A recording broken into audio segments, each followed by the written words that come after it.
আলাইকুম ওয়া রাহমাতুল্লাহ। নিশ্চয়ই সকলে ভালো আছেন। আলহামদুলিল্লাহ আমি ভালো আছি। আমি আমি আমি আজ আপনাদেরকে অল্প একটু রাস্তা গাড়ি চালিয়ে দেখাবো যে কাতারের রাস্তা আসলে কেমন। আমি যাচ্ছি পেরল কাতার, এই আন্ডারগ্রাউন্ড থেকে বের হলাম। এখন রাস্তাতে যাচ্ছি, অনেক গাড়ি, রাতের বেলায় তো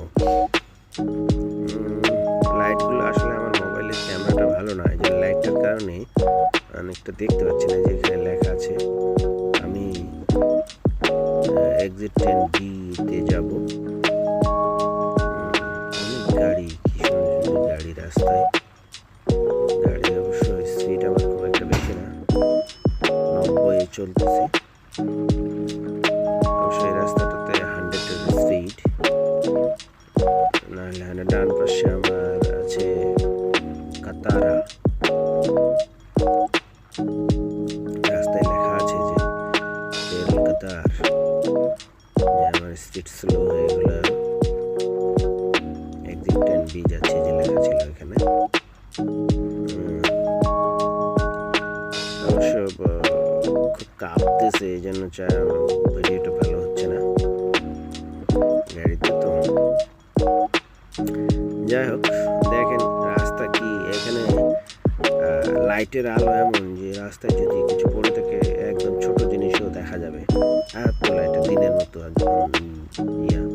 চারপাশে কতগুলো লাইট লাগা রাখছে। আমি আন্ডারগ্রাউন্ড বি এক্সিটের আন্ডারগ্রাউন্ডে ঢুকলাম। এটা অবশ্য 50 স্পিডের, কিন্তু স্পিড অবশ্য আমার এখনো 80-র উপরে আছে। পিছনে গাড়ি আছে তো জোরে জোরে না গেলে এরা সাইরেন মারে, লাইট মারে। গাড়ি চালানো একটু সমস্যা, মোটরসাইকেল অবশ্য রিক্সি। কারেরা তো দেখে না, ওরা স্পিডে, ওদের টাকাওয়ালা মানুষ স্পিডেও চলছে। বের হলাম। আমি আপনাদেরকে বিশেষ করে এই জায়গাটা দেখার জন্য ভিডিওটা করতেছি। কাতারে এই জায়গাটা এত সুন্দর করে সাজিয়ে রেখেছে যে বলা মুশকিল। দেখেন এই যে এখানে একটা ব্রিজ বানাইছে, ঝুলন্ত ব্রিজ। ঝুলন্ত ব্রিজ এরিয়াটা দেখা যাচ্ছে, আর এটা ডিএফসির বিল্ডিংটা। জায়গা খুব সুন্দর, প্রত্যেকটা খেজুর গাছগুলোকে এত সুন্দর করে লাইটিং করছে, মনে হচ্ছে যে দেখার মতো লাগে, ভালোই লাগে। রাতের বেলায় বিশেষ করে ভালো লাগে। দেখো বেলি ব্রিজ করে রাখছে, এই বেলি ব্রিজ ঝুলন্ত ব্রিজ আর কি। এখানে একটা রাউন্ডাবোর্ডের নিচে দিয়ে যাবো আমি। রাউন্ডাবোর্ড নিচে যাচ্ছি, এবং প্রত্যেকটা গাছকে এমন করে সুন্দর করে সাজিয়ে রাখছে। আমি আরেকটু হলে কিছুক্ষণের মধ্যে ডেস্টিনেশনে পৌঁছে যাবো। এই দেখেন, এই যে আমাদের রাউন্ডাবোর্ডটা পার হয়ে গেলাম আমি। এই যে পাশের, এই যে উপরে উঠে গেলাম, ঢুকে গেলাম। কি রাস্তা, লাইটিং, খালি লাইটিং। এটা মানে ইয়ের জন্য, ট্যুরিজমের জন্য, টুরিস্টদের জন্য লাইটিং করেছে। জায়গাটা অবশ্য খুব ভালো, সমুদ্রের মাঝে গাড়ি করানো।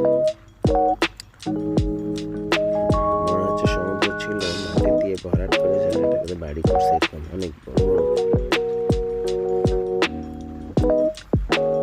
ডান পাশে পোর্ট আরিবিয়া। আমি অবশ্য যাবো বিভা বারিয়া টাওয়ার 19। এই যে চলে আসছি। আর একটু হলে আমি পৌঁছে যাবো মনিপ্লেক্সের সিগন্যালটা, লুলুর আগে। এখানে লুলু আছে। রাস্তায় অবশ্য খুব একটা গাড়ি নেই, অনেকটা জ্যাম কম। ওই সময় আমি যে সময় যাচ্ছিলাম রাতের বেলা, তো অনেকটা খুবই কম। তারপরে সবাই ভিতরে আছে। দেখেন না গাছগুলো কি সুন্দর করে সাজায় রাখছে, লাইটিং করে রাখছে। তারপরে এই যে বাম পাশে একটা ব্যানার দেখা যাচ্ছে, সেটাতে ওই যে প্রাণীর ফটো দেওয়া আছে, এবং সেখানে ওই যে নাম লিখে সাপোর্টের ইয়েটা ছিল। আমি পৌঁছে গেলাম সিগন্যালটাই, সিগন্যাল রেড। আমি এখন দাঁড়াইলাম সিগন্যাল রেডের জন্য, দাঁড়াবো। যে দাঁড়াইলাম, সামনে আমার একটা ভ্যান গাড়ি, ভ্যান বলতে খারাপ চালানোর গাড়ি। যে ওটা আরেবিয়ারের বিল্ডিংটা, ওটা হলো টাওয়ার 20, ওটা আরেবিয়া। এই সিগন্যাল খুলে গেল। যাচ্ছি, আর একটু হলে পৌঁছে যাবো ইনশাল্লাহ। এই জায়গাগুলো ঘুরতে খুব ভালো লাগে, অবশ্য ফ্রি টাইমে কোনো ঘুরতে যাওয়া হয় না কাজ ছাড়া। এই যে ডান পাশটাতে এত সুন্দর করছে, এখানে বাচ্চাদের খেলার জন্য জায়গা করছে এবং কি সুইমিং পুল বানাইছে। এই যে দেখেন ডান পাশে দেখা যাচ্ছে একটু করে, এখানে হাঁসও আছে, হাঁস চড়ে বেড়ায়। এবং আর নৌকাগুলো যেগুলো করে রাখছে সেগুলো মানুষ পা দিয়ে যে প্যাডেল নৌকা করে রাখছে, আর সেটা দেখাবো কোনো একদিন।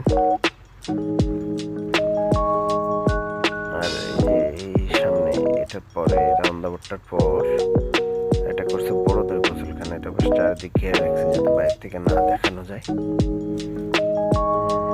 রান্দাবটা হচ্ছে বাম দিকে আপার ট্রেন স্টেশন। আমি অবশ্য সেকেন্ড এক্সিট নেব। নিজের রান্দাবটা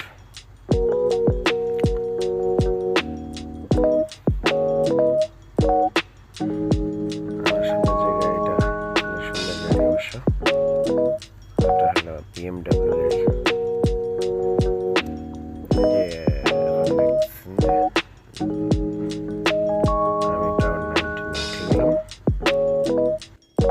আমি পৌঁছে গেছি। এই যে দেখেন না বিল্ডিং, ফ্লাইটটা কত নিচ দিয়ে যাচ্ছে, বিল্ডিংটা অনেক খুব সুন্দর। ঠিক আছে, সকলে ভালো থাকবেন, দোয়া করবেন আমার জন্য, আর ভিডিওটা শেয়ার করবেন। ধন্যবাদ সকলকে।